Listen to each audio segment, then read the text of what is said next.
So you think you're ready to be a leader for God. I'm going to ask you a question. Do you know what it means to be a leader? What is a leader? Now, I'm not going to sit here and say, I know everything, because I don't. But what I can tell you is a leader is not what a lot of people think they are. A leader is not the person who is saying, go do this, get up and get this job done. I want you to do this now because I said so. That's not what a leader is. You see, there's a fine line between a leader and a dictator. A dictator tells you to do what needs to be done, no questions asked. And the difference between the people who are forced to be led by a dictator versus those who follow a leader is the choice. The choice. I choose to follow that man to the cross. I choose to follow that man to war. I choose to listen to him so I can build this house correctly. I choose to listen to these people because these people are who are going to teach me how to be the best version of myself for God. Being a leader is so much more than just telling people what needs to get done and how it needs to get done. Being a leader is a privilege. It's not just something anybody is given. Is a leader the kind of person who gets up at the same time, does their shoes, or sometimes they go back to sleep for 5 minutes? Is a leader the kind of person who goes to their job and they're complaining about their day to everybody and they just do the same thing over and over and over again? No. A leader is the kind of person that separates them from everybody else. A leader is the kind of person who wakes up early, who works out and goes and does what needs to be done. The questions they're asking themselves is, who can I impact today, not who can give me what I need. How can I help others, not what can others give me. That is the idea that the leader is putting out there. That is why the leader gets up. And that's why the leader separates himself. Because it starts to become about, how can I impact people? And eventually becomes my people. You see, the thing about leaders is the best leaders have the greatest followers. Even decent leaders have great followers, because these people are willing to listen, understand them, and see who is this person behind those words. The Bible tells us that we'll know them by their fruits. The same thing with a leader. A leader is willing to step back and follow. Listen to his people. What are my people's needs? What do they need right now? Do I need to get this for them? Do they need this thing? Do they need this kind of thing? What do they need? Not what do they want. You see, another thing that's a difference between a dictator and a leader is a dictator is sometimes willing to play into what people want so that he can get their favor. A leader is willing to be the bad man and set their foot down and tell the truth and hold accountable, because guess what? A leader is not worried about getting the recognition. They're worried about, how can I better prepare these people? When you are a follower of God, what does the Bible tell us? The greatest among you must be a servant. A leader is first and foremost a servant of God. They're willing to submit themselves and say, okay, I'm willing to do what I can to wish the well-being of my people. It says that Jesus Christ came down not to be served, but to serve, and so you shall too. If you want to lead people, you must be willing to push them to the best of their abilities. See, a lot of times we can see people and we can want to push them to our own expectations. Guess what? You can push somebody into a box, but guess what? No matter how hard you push a square into a box, guess what?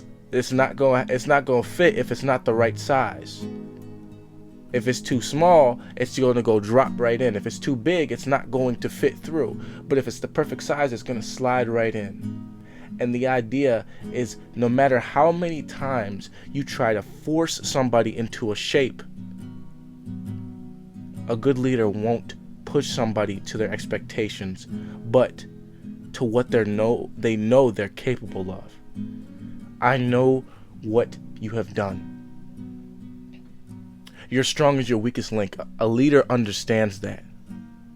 I understand that this person right here may not be the best at creating this thing for our team, but I know they're capable of speaking, so maybe they can represent it. They can market it. You're only as strong as your weakest link. But where they fall short, I pick up.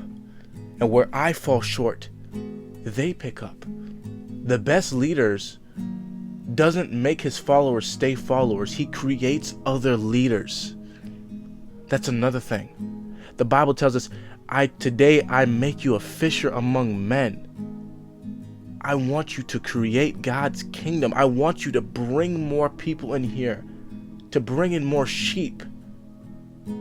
I want you to go out there and help save more men so that they can save more men. Have you ever heard hurt people, but save people, save people? Leaders make leaders, and so shall you too. If you want to be a leader, you've got to be willing to take the first step.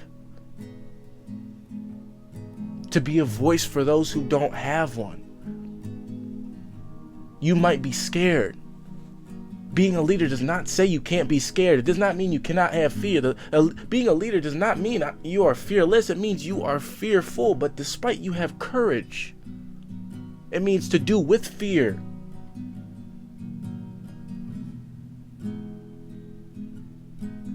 We have courage within God. It says do nothing with fear, but with the courage of God. We have been given this as leaders of Christ, as leaders of men. And when you are called, you also have to make sure that you're chosen. Being a leader is a privilege. Once God calls you to it, the only way to get away from it is by rejecting it. So all those things I just said, those are the things that you are called to be. Those are the things that you think that you're ready for, but maybe you still need to go back and read that word, get right with God, apologize to that person. Because guess what a leader does? A leader swallows his ego and holds himself accountable. A leader understands that I'm not going to complain about how big the burden is, but I'm going to carry it anyway. I'm going to do it anyway. Despite how hard it hurts, because growth lies in the edge of discomfort. Despite where I think it might take me. You remember Moses? Despite not knowing if he would ever see the promised land and dying before seeing it, he still led his people. He never stopped because he had that much faith. Being a leader means you have faith in your people, the potential you can see in them. Not only wanting to make them leaders, but also wanting them to succeed themselves each and every time. That is the obligation of a leader. That is what you're called to be. And you might be saying, this is too hard. I'm a shy person. I've never been a leader. I've always been a follower. I've always only listened to people. And I've only got pushed around and this, that, and whatever else. I tell you real quick. You're already on the right path. Because you know what you are. But the second step is, do you know who you want to become? Because guess what a leader does that other people don't do that makes them a great leader? A leader is willing to change, to adapt. Change is the only constant in this universe. And we must adapt. We must grow. We must be willing to learn. To see ourselves in that position means I think I can get there.